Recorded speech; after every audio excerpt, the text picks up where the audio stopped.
That's right, we're here with Genuine Monkey. No counterfeit monkeys here. I gotta say, this hacking animation is very snappy. Snap, snap, snap.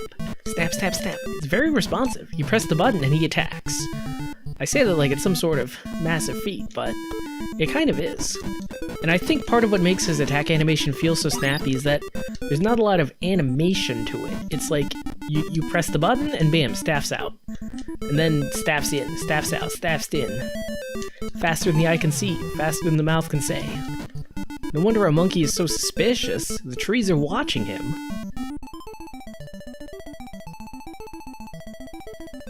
Oh crap, we are gonna respond from the air, aren't we?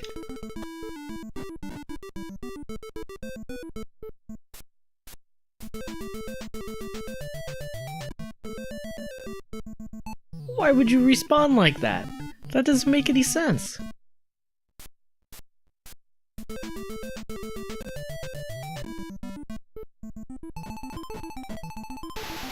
Whoa. Let's say you're in a game and you just randomly do the Hadouken movement. Would you have expected that to happen?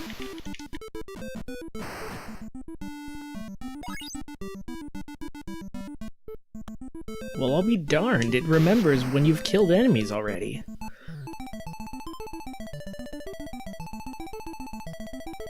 Well, just in case you were wondering if your height transfers from stage to stage, it does.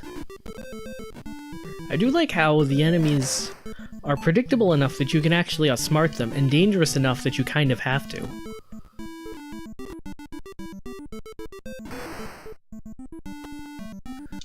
Look at me act like I know what I'm doing. It's almost like my skills have been honed through endless practice. Oh, I see. I think the enemy indicator lets you know how many enemies are on the screen, as though there were no other way to tell.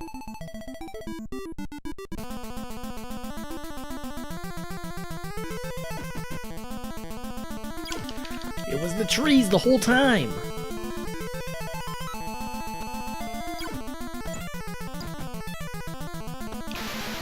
Just kidding, it wasn't the trees, it was this loser! Good thing I figured out that you just activate the distance attack by pressing up.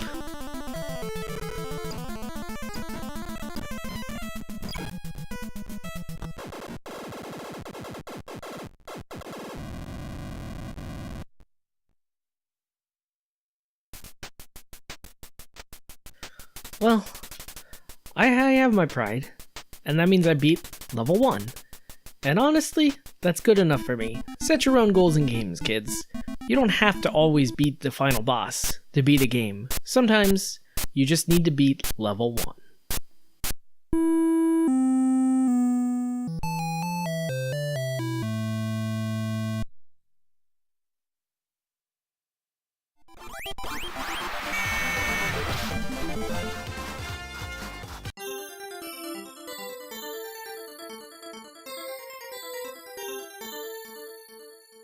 It's a Neo Geo game, so you know that means it has to be good, right? Right?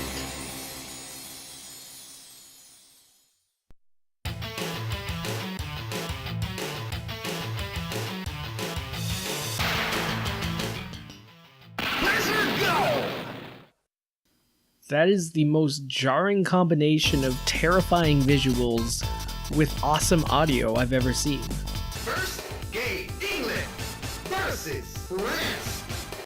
It's like a fighting game intro sequence. Kick off.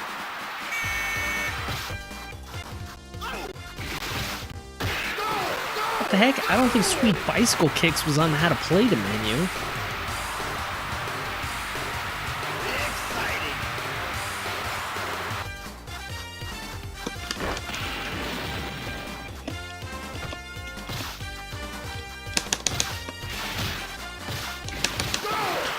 Whoa, I actually scored a goal. I'm down 4-1, but I actually scored a goal.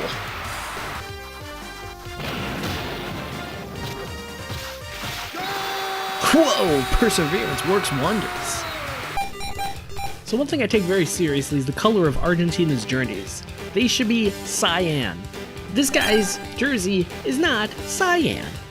First game. Argentina versus Russia.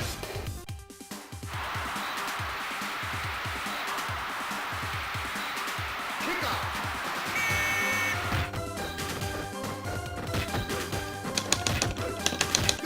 Whoa. Okay, so I've been playing as Britain this whole time, and now I switch to Argentina, and immediately I go ahead and score a goal. So this is one of those soccer games where like the quality of your team actually determines the difficulty of the game. I mean, compare this to Super Sidekicks, where like pretty much every goal you can score, you can just run it straight into the enemy goal. Well, actually, what's interesting is Super Sidekicks, you can just like walk it into the goal. Like your characters have so much mobility while they're running, like while they have the goal. Whereas in this game, it does seem like they take special pains to make your characters like a lot slower.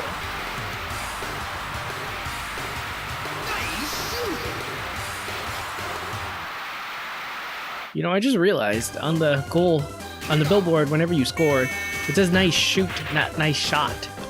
SNK English strikes again, even though SNK probably had nothing to do with this game. Argentina Oh versus my gosh. That USA guy looks like Geese. He's like, I will not let you pass.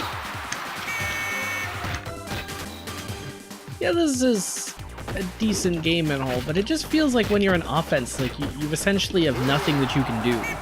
It's just kind of like you can lamely pass it between players, and you can try to shoot, but your shots basically you can't aim them.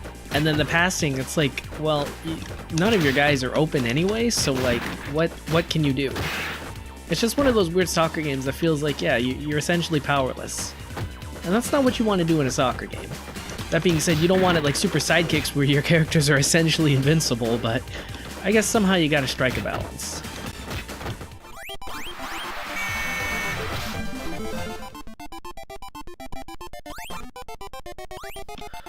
Oh, it's one of those games where you jump by pressing up. You know, this game came out before the jump button was invented. Not only do you press up to jump, if you don't hold it long enough, you actually can't jump high enough.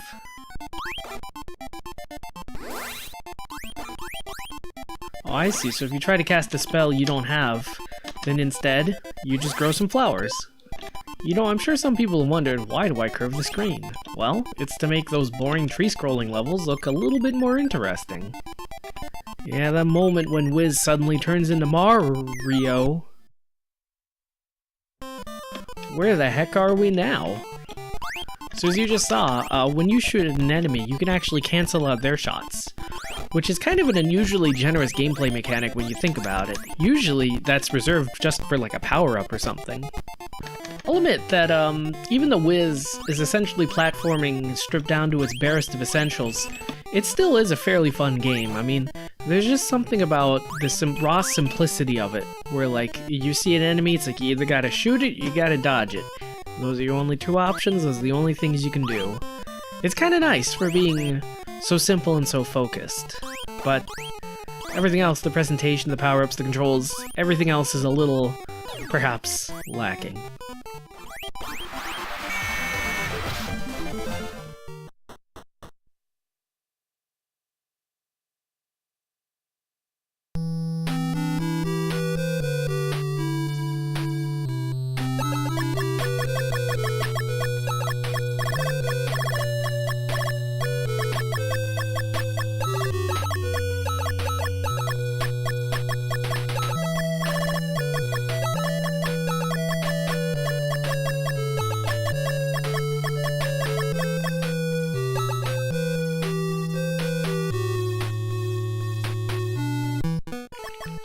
Well, at least the look command only lets you see a finite number of things, so it's not like other adventure games where you have to hunt every single frigging pixel to find every single interactive object. The worst are the ones for the Super Nintendo, like Famicom Detective Tante or whatever. And that game, I mean, it's a great game. You should definitely play it. But there, you have to interact with like the screens and you move the cursor. Like your cursor doesn't just auto jump to places, you have to actually move it around the screen. And that is crazy tedious. This is a much better system. I like how the use icon has a confused guy on it. It's almost like they know that the solutions to adventure games can be notoriously obtuse. So adventure games are notable for having a lot of verbs, but let's take a look at some of these. Fight, change, go, look, take, put, use, move, push, pull, smash, join, wash, wait. Wow, that's a lot of verbs. Usually you only see that many verbs if you can actually type them out. Is it me, or is there a noticeable lag between like being able to choose actions and being able to do actions? Now, I'm tempted to say that this game is loading what's gonna happen, but like, it's a Nintendo game. What exactly is there to load?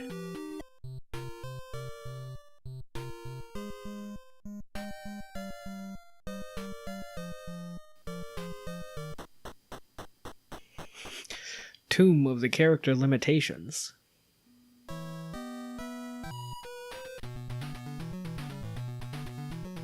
Oh, good old Two-Beak.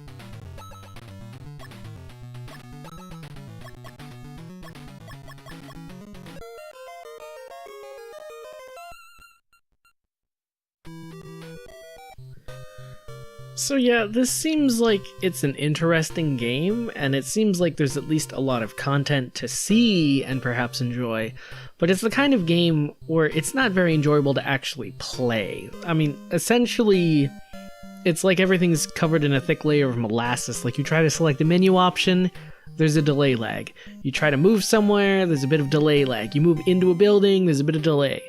And there's just such a delay between when you actually choose an action and when you actually get to do an action, and that's the sort of delay that just really takes you out of a game. So I guess this is the kind of game where you just watch someone else do a Let's Play of it.